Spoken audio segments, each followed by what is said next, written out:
Welcome back to the Journey Unfolds.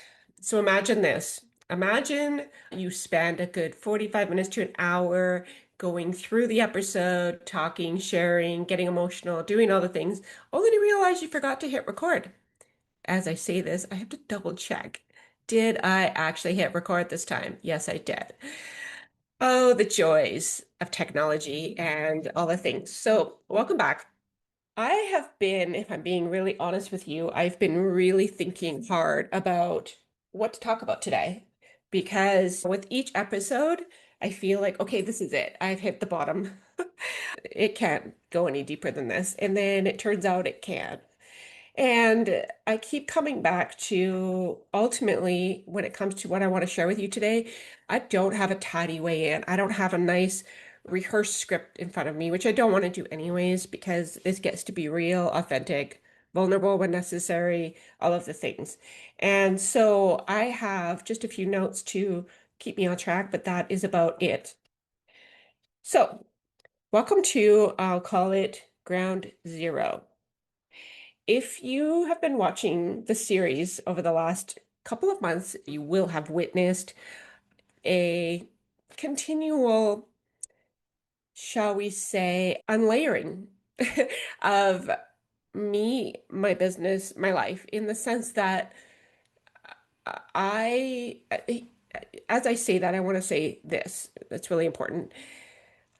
When I first felt God saying, you need to start this YouTube channel and you need to focus on the journey as it unfolds, and you need to be witnessing to the power of faith and surrender and to be able to speak into the mess that is real life. In my mind at the time, being human, being maybe a bit egotistical, I thought, awesome, I will show people maybe some of the hard stuff, but then ultimately it's going to be success. I'm going to show them what happens when you say yes to God and all the success comes. Yes, I admit it. I admit it. I admit it. It's not the best intention. It's a good intention, perhaps, but a little bit of ego got in there. Gotta love that ego, right? So here I am realizing that, okay, I don't have a clue what this agenda of God's actually is, other than the fact that I can only speak to what this experience has been like.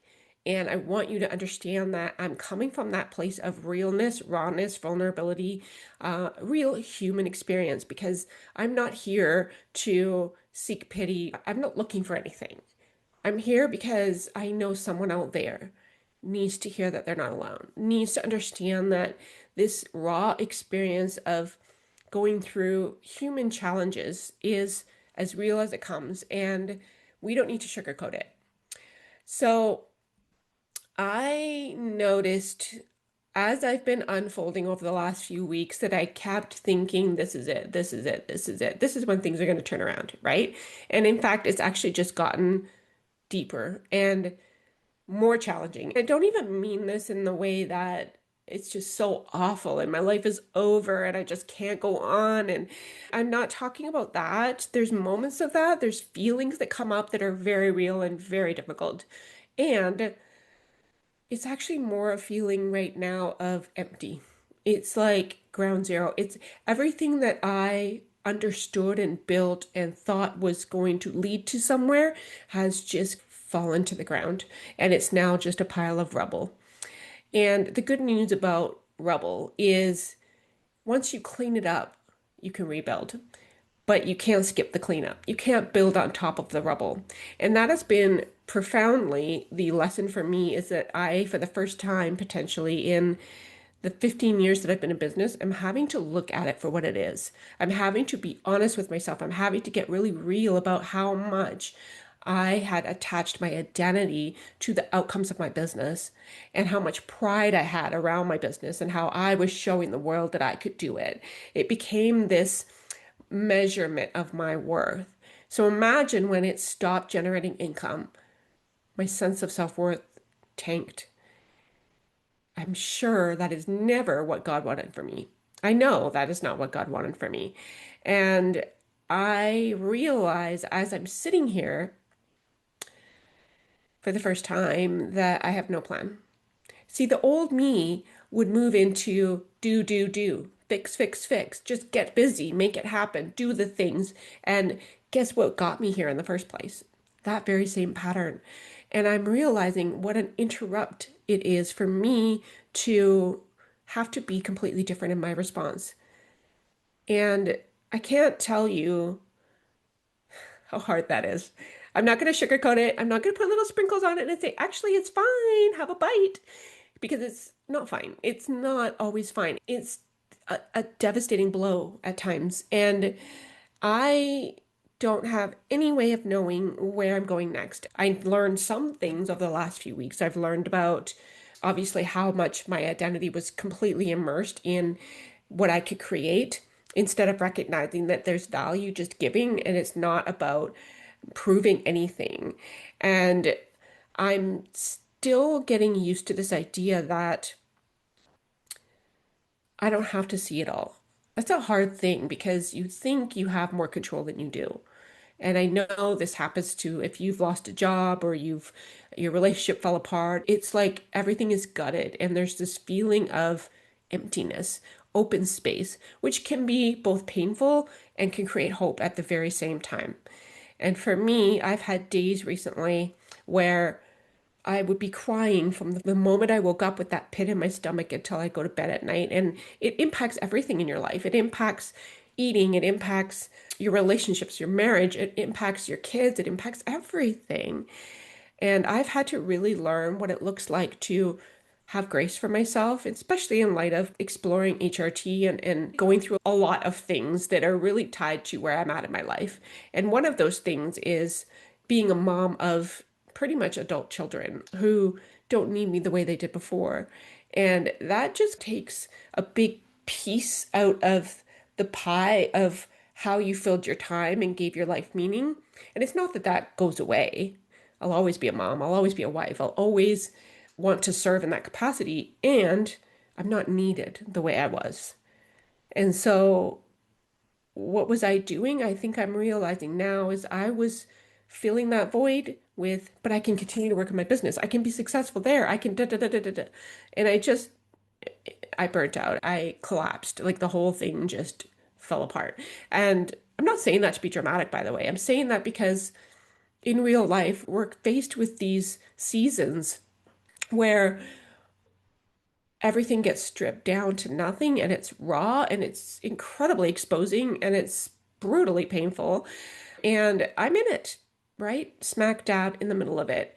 And I'm recognizing that even in the thick of it, as the story is unfolding, how important it is for me to keep showing up anyway, to keep talking about this because I want you to know that if you're going through your own season of hell, really, you're not alone. You may not see it now, but I want you to understand that we as human beings are so flighty. We can be so not grounded. When our ego takes us by our nose and guides us around, we make not the best choices. We think we know. We want to believe we know. And for me, being confronted with the idea that my identity is under the microscope is really uncomfortable. And it feels like everything that I was using to define that has been taken away. I wouldn't say taken away in the sense that I've actually been stripped bare enough to willingly give it up, to lay it at the foot of Christ, to say, I don't know what to do anymore. Do. And I'm learning that as long as I am connected, as long as I am attached to the vine, I have absolutely everything I need, that the fruits will come. But when you're in this phase of learning how to stay connected in that way, it's also letting go of the need to strive and perform and make it better and fix it and know the answers and control the outcome and. That is something that just got way too exhausting. It's, I'm not sure right now. It's learning how to stay in the question without rushing into the answer. That's hard to do, shockingly hard to do, because I still wake up every morning with that pit of anxiety of like, I don't know where I'm going from here. I don't know what I'm going to do to generate more revenue. I don't know. I have fears and anxieties around, do I have to give it all up? Like, not so much the business, because what I'm learning is it's not so much the gifts that I've been given and the talents and the experiences and the wisdom that are getting taken away, but they're being repositioned. The structure has been taken away.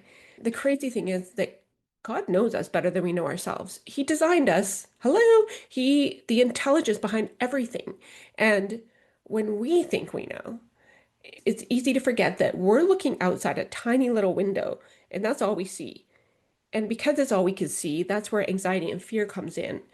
And it has for me, because I can only see this much and I don't like what I'm seeing. The limiting beliefs, the fears, the anxieties are dictating without me coming back to prayer and reflection and obedience. Those thoughts can hijack me and put me back into a state of panic and make me go down rabbit holes that don't serve a purpose other than to spoon feed more of my anxiety. I also want to point out that we tend to think of obedience as a child that needs to be disciplined, that needs to be corrected, that needs to be, given all the rules to stay within this confined space. And if that's how you think of obedience, I want to just challenge you on this, because what I've learned about obedience is actually it's giving you safe parameters by which you can become more of you. It's aligning your heart with the heart of Christ Himself, so that as your life is unfolding, it's unfolding the way that you were created for it to unfold, rather than we by nature, by our egos, separate from that. We go off and we think that we have it all figured out. We think that we have control. We get in the vehicle and we drive, and then we realize we hit a dead end and we're like, well, I was so sure this was the thing. And then if that's not enough, we get out of that vehicle. We're like, well, that car is useless. So I'm just going to get a different car. I'm going to go to use a different map, and I'm going to go a different direction. And this time it'll work. This time. So imagine that vehicle actually being a business. But not only are you trying to drive it somewhere and create the success that you know you want, but you're attaching your worth to it as well. Imagine when you get into those fender benders where you actually just crash. Your whole sense of worthiness disappears. And in its place, though, when you realize that you are operating from ego and from a place of brokenness and fear and anxiety, it perpetuates, it actually creates more of the same. So, for the first time in my life ever, I'm being forced to sit in this rubble and not do my way out of it and not think my way out of it, but to actually accept that I am here for a reason in this season and that God is doing something. I don't understand what. I literally have no idea what yet. And I don't love the feeling of not knowing. I'm not going to pretend that that part's easy. It's not. It's something I have to keep coming back to, say, please help me step into the calm knowing. Help me, give me that peace that can only come from you. And that's the only thing pulling me through all of it right now. As we're talking about this whole concept of obedience, surrender, trust, faith, I want to share with you a verse that came into my lap yesterday. And it was a longer verse, so I needed time to sit with it, reflect on it. And so that's what I did this morning. And I came to a massive realization about things that I want to share it with you, because I want you to see yourself in this. If possible, I want you to take comfort in this and understand that when we are operating purely from ego, purely from self-centeredness, when we focus solely on ourselves and we cave into the fears, it can completely disorient us and take us way off the map. And God's always trying to nudge us back home, like bring us back into who we really are. And I'm telling you, does that not make sense in the sense that your creator knows you better than you know yourself? So if he's completely removed from the equation and you're not coming back to that, of course you're going to be doing things that are inevitably going to create more pain, confusion, and the list goes on. So let me refer to this verse because I want you to hear what's being said in this message. And if you're in a season right now of complete uncertainty, whether that's how are you going to make money, or how is your relationship going to survive, or you're adjusting to a transition in your life, I hope this helps you. So this comes from 1 Kings 17, verses 12 to 16, and it's the story of the prophet that approaches the widow. And he says, I'm hungry, and asks her to make him some food. And this is her response. But she said, I swear by the Lord your God that I haven't a single piece of bread in the house, and I have only a handful of flour left and a little cooking oil in the bottom of the jar. I was just gathering a few sticks to cook this last meal, and then my son and I must die of starvation. I mean, when you really think about that, the devastation, the doomed fate, the utter hopelessness of what was to come. Those are all feelings I think that we can all relate to. Sure, I'm not a widow. I'm not going to die tomorrow. I have enough food, but I want you to go deeper than that. So it continues. But Elijah said to her, don't be afraid. Go ahead and cook that last meal, but bake me a small loaf first. And afterwards, there will still be enough food for you and for your son. For the Lord God says there will always be plenty of flour and oil left in your containers until the time when the Lord sends rain and the crops grow again. So Elijah's reaching out to the widow, asking her to step forward in faith. And that's exactly where I'm at, and it may be where you're at, where it doesn't make sense. It just doesn't make sense. Why would I make you a loaf of bread with the very little that I have to make myself and my son a meal before we die in the next few days? And it says, so she did as Elijah said, and she and Elijah and her son continued to eat from her supply of flour and oil as long as it was needed. For no matter how much they used, there was always plenty left in these containers, just as the Lord had promised through Elijah. So she had all that she needed until the rains came. I don't think me stumbling upon that verse is an accident, and I don't think that the message underneath is something that's meant to stay buried in my journal. I was meant to talk about it today because I think we can all relate. We may not be widows, we may not be facing certain death in the coming weeks, but the point here is we do have those very real human experiences of anxiety, crippling anxiety, fear. And you want me to what now?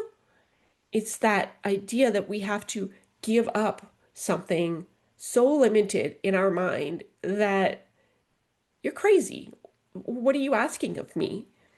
And in so many ways, that has been my life, my business, because you're asking me to give up the thing that's been bringing in revenue. Actually, if I'm honest, it hasn't for the last few months because I've been in such a state of turmoil trying to figure out where I'm going. And he says, yeah, I want you to hand it over. And I want you to understand that your container of flour and your jar of oil will miraculously replenish themselves so you will not go without. How many times, if we really stop to think about it, has God provided already? And we just take it for granted. I think about the highs and the lows of entrepreneurship, the feast and the famine, and I think about times where it was scary. I didn't know how I was going to bring in the next dollar to contribute to the household. And somehow, in some way, God intervened miraculously. And somehow, in some way, bills got paid. And somehow, in some way, the bank account always had enough. Maybe not a lot, but it had enough. And I think about that. And I think about the season I'm in right now, which you may very well be as well, where you're in the space of nothing. You're in the space of emptiness. And the old me would be in full on panic right now, going out and getting a job at Tim Hortons, anything, because it would be the thing to do. And I realize God's finally getting my attention and helping me understand that I have to, I don't have to, I get to completely and utterly and wholeheartedly surrender and trust and understand that my tiny little vantage point is so teeny tiny. He sees it all. He knows exactly what's in my future. He knows exactly what needs to happen. He knows exactly the people I'm meant to talk to. He knows exactly what my skills and past experiences are leading into. He's got it all. So why on earth would I put myself in a position of, I need to figure this out? Oh my God.